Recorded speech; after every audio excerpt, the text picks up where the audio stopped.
Welcome back, troglodytes, to the Trogly's Guitar Show. Today we have a Gibson Les Paul Futura. Now the name Futura has been used on multiple occasions in Gibson history. However, this is the Les Paul version of it. Other versions include a funky looking Explorer, and then in the 80s they had one that was supposed to resemble a crow that everybody just thought looked like a can opener. Today we're going to cover the Les Paul Futura. Now I don't review too many studio models on this channel, but I bought this one for one reason and one reason only. What is this neck doing on a Les Paul Studio? This is a custom shop quality flamed maple neck. I could not believe my eyes when I saw Gibson put such a beautiful neck on a Les Paul Studio. This is probably the nicest Futura I have ever seen.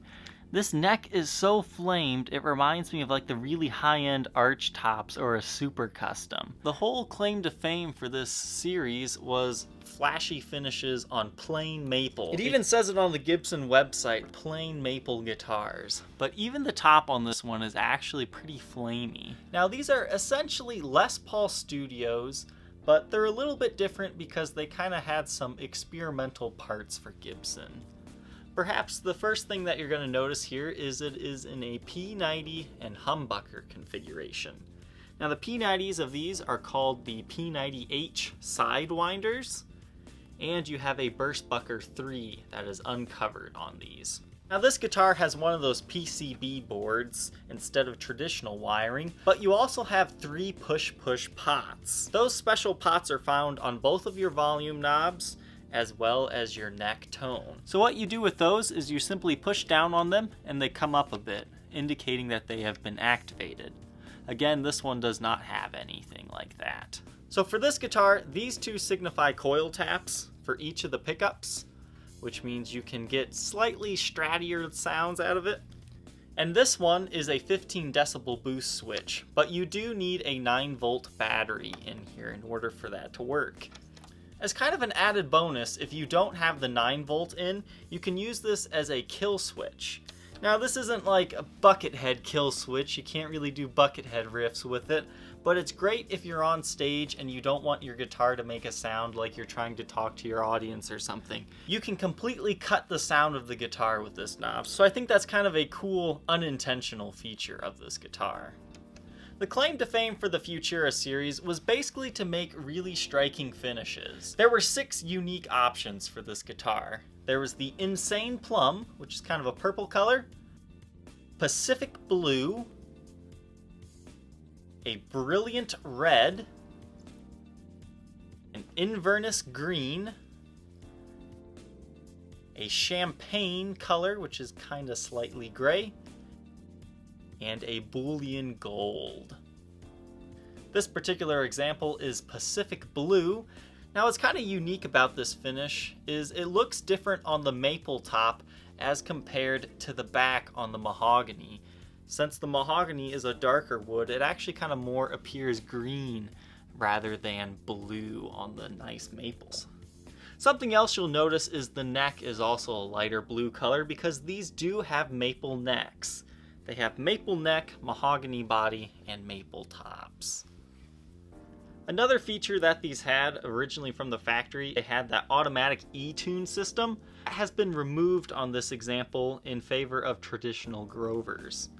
The e-tune truss rod cover was also removed and replaced with a Studio branded one. So all in all, this is kind of a Les Paul Studio that's a little bit different because it has the maple neck, but they offer an interesting pickup configuration because usually you don't find, a P90, or you could switch this out with a mini humbucker and a humbucker. And a lot of people have said they love this combination. The BFGs also used a similar pickup layout. Another feature is these tall Gibson speed knobs here. These knobs have what they call an extra grip to them, so it gives you something you can actually hold on to. It's basically just little pieces of the knob missing, and they're kind of taller like those original 50s speed knobs. This guitar does feature ultra modern weight relief. That's the one that kind of has the V shape on here, a bunch of other small little chambers, but not completely chambered.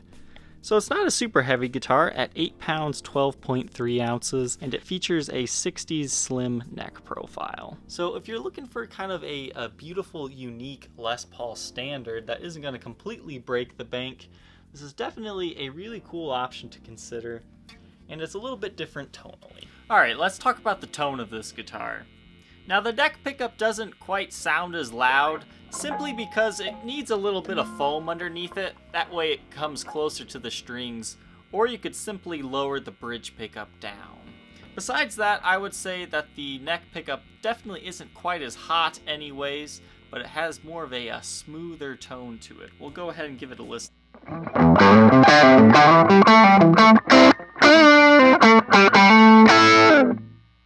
Now you also have the option to tap that as well as decibel boost it. So let's go ahead and hear how it sounds boosted.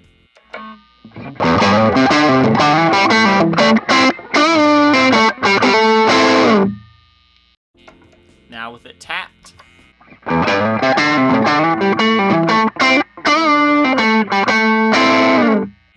And now with both on.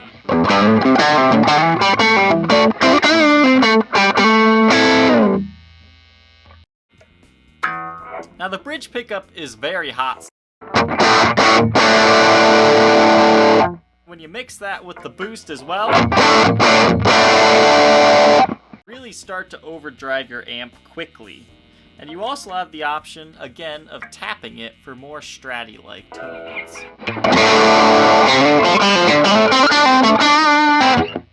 And, obviously, both as well.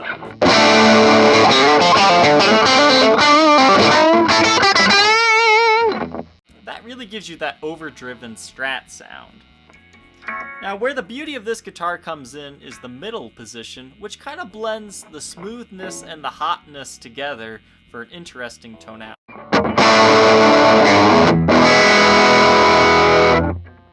And you can tap those as well. And boost.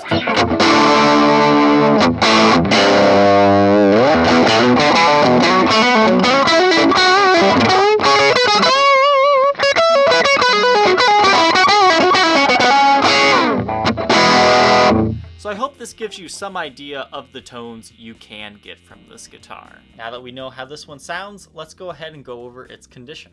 This guitar is far from mint condition. It's been played quite a bit, and we have a few small modifications to go over today, as well as the condition. You can see you do have some light dings and nicks along the sides of the headstock here, especially kind of in this area. I mean, by no means is this a mint condition Les Paul, but it's not really trashed either. Again, the truss rod cover has been replaced. This originally had one that said E-tune, but since the E-tune system has been removed for traditional Grovers, somebody put a Les Paul Studio truss rod cover on it. Now this is a black Tectoid nut. These actually came stock from the factory like that. And you have a rosewood fretboard on this. This isn't baked maple or anything. Now the frets do show some light flattening in a few areas, but overall it's definitely a very easy guitar to play. I just oiled the fretboard, and you do have the 120th anniversary logo on the 12th fret. Pretty much every 2014 Gibson got that, so it's not necessarily special. The top of the guitar does have some scratches and light smudges, but overall it's in good shape. I believe there are a few dings on the top that will be going over here. You can see some wear right there. This kind of looks like a ding in the top, but it's actually just a figuring in the wood. Got some smudges from play wear right there as well along the edges. You can also see there are a few dings in this area and kind of where a pickguard would rest if you had one right there. The back of the guitar, again, you do have some finish wear up here that kind of chipped down to the wood. That's probably the worst cosmetic thing about this guitar. It's just a few chips along the top, but there's no like huge chunks of wood missing or anything. Serial number is 140074832. That makes this a 2014 model. Again, this originally came with that automatic tuner stuff. I'm not a huge fan. I probably would have done this exact same modification, but we do have a small thing to go over. Before the seller sold this guitar to me, they had contemplated taking these tuners off and putting the E-tune back on. For some reason, when they were taking these off, the screw head actually snapped off, so you do have the thread of that screw still inside of the guitar. Now, you don't necessarily need that screw there. I've actually tightened this down, and now that I'm looking at it, I did an absolutely horrible job at lining that up. I will go fix that right now, though. Alright, we're back. I fixed that alignment issue. So now it does line up to where the original screw was. I'm not going to say these were perfectly straight when they were installed anyways, but when you look at them straight on, they're not too bad. Once again, this maple neck really sells this guitar. I mean, there's certain angles where you don't see quite as much like straight on, but once you just get any type of angling to this, this is custom shop quality stuff right here. It's quite an amazing neck to find on a Les Paul Studio. The neck profile is definitely a slim 60s, so this isn't one for people that like the huge baseball bats. But if you like the slimmer necks, I mean, this really does remind me of like a high-end 70s Les Paul, just from the back look of the guitar. Then I love this contrast right here. It also reminds me of like a mid to late 70s gold top, where they had the maple looking neck and then it met the mahogany body. They looked a little bit goofy, but there's a little bit of a charm there. So you kind of have that mix match of finish simply because of the darker mahogany wood making the finish look darker. So this is a nice mahogany body. You can see it's got some figuring on its own. But again, beautiful figuring on this guitar, not only on the back wood, but on the neck, and even the top has a nice finish. Overall, the condition on the back of the guitar, I mean, there's no giant buckle rash, but you can see there is kind of a ding right here. So it's definitely been played. You don't have to be scared to play this one, but it definitely has some wear, so it's not perfect. Now, I really like the side profile view. Similar to how I was talking about the neck and the body, is the maple cap is exposed on the sides here, so it kind of looks like blue binding. This really is probably one of the most beautiful studio model guitars I've had. You can see you've got some scratches on the side here. But overall, I mean, it's in good shape. Condition-wise, on the back, you've got a few impressions right there, and that's probably the worst of it as well. This Les Paul Futura does come with a Gibson USA case. I believe this is the original one that they shipped with. You have 1, 2, 3, 4, and a 5th back latch. Besides some minor scuffs on the front, it's in pretty good shape, but does show average wear and tear. The interior is white, and it has a little bit of staining to it, not a lot. But overall, it definitely holds the guitar very well. I do like these Gibson USA series cases. Good heel support, double neck rest, and a compartment lid if you need it. Inside here sleeps some original paperwork. This one's about the E-tune system that is no longer on it.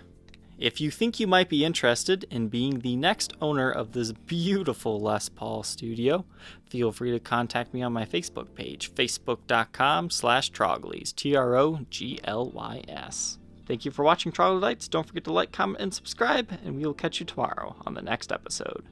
Take care.